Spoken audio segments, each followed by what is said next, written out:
Hi friends, welcome back to பசிம் ருசீம். இன்றைக்கி பசிம் ருசீமில் அந்த காலத்திலிருந்து பாரம்பரியமாக செய்யக்கூடிய மிளகு குழம்பு எப்படி செய்கிறது அப்படின்னு பார்க்க போகிறோம். எங்கள் அம்மா எங்கள் வீட்டில் எப்படி மிளகு குழம்பு வைப்பாங்களோ அதே மாதிரி நான் உங்களுக்கு பண்ணி காமிச்சிருக்கேன். நீங்களும் இதே மாதிரி ட்ரை பண்ணி என்ஜாய் பண்ணுங்கள். வாங்க எப்படி செய்யறதுன்னு பார்க்கலாம். ஒரு பெரிய லெமன் அளவுக்கு புளி எடுத்து தண்ணியில் ஊற வச்சு கரைச்சி எடுத்துக்கலாம். 5 பேர் சாப்பிட்ற மாதிரியான குழம்புக்கு மெஷர்மெண்ட் இன்றைக்கி சொல்லியிருக்கேன். குழம்பு தாளிக்கிறதுக்கு 3 டேபிள் ஸ்பூன் நல்லெண்ணெய் சேர்த்துக்கலாம்.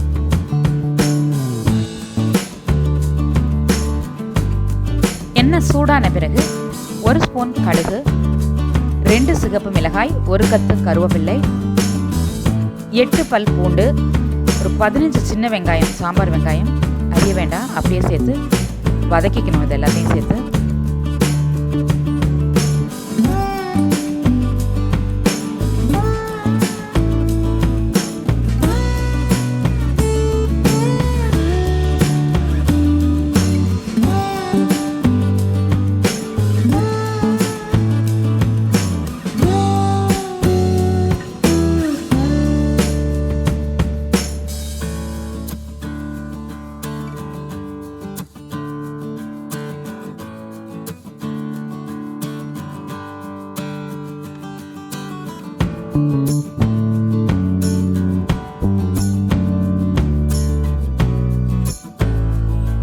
இது கூட குட்டி குட்டியாக கட் பண்ண குட்டி தக்காளி ஒன்று, 1/2 ஸ்பூன் மஞ்சள்தூள், கொஞ்சமாக உப்பு சேர்த்து வதக்கிக்கணும்.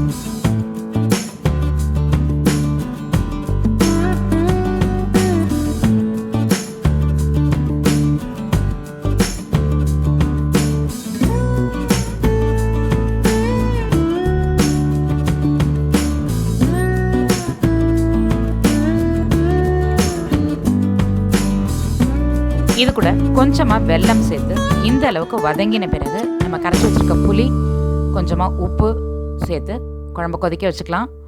குழம்பு கொதிக்கிற நேரத்தில் நம்ம இதுக்கு தேவையான மசாலா ரெடி பண்ணிக்கலாம்.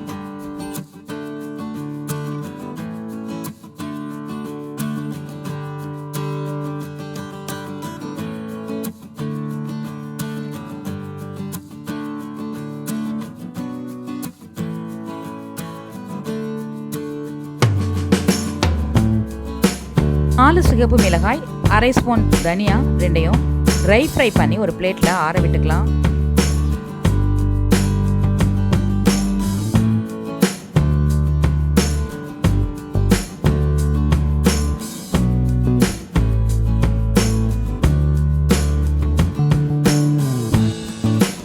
½ ஸ்பூன் ஆயிலில் 1/2 ஸ்பூன் கடலைப்பருப்பு, 1 ஸ்பூன் மிளகு, 1/2 ஸ்பூன் சீரகம், 1/4 ஸ்பூன் வெந்தயம் சேர்த்து ஃப்ரை பண்ணி அதே பிளேட்டில் சேர்த்து ஆற வச்சுக்கலாம்.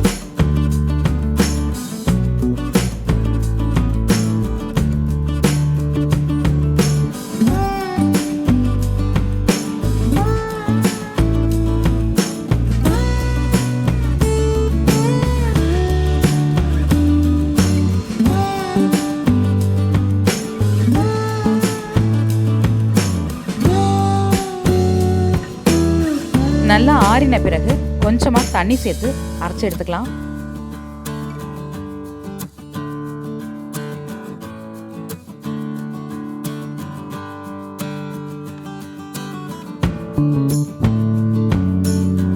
கொதிச்சிட்டு இருக்க குழம்பு கூட நம்ம அரைச்சி வச்சிருக்க மசாலா, 1/2 ஸ்பூன் பெருங்காயம் சேர்த்து நல்லா மிக்ஸ் பண்ணி விட்டு 2 நிமிஷம் கொதிக்க விட்டு ஸ்டவ் ஆஃப் பண்ணிடலாம்.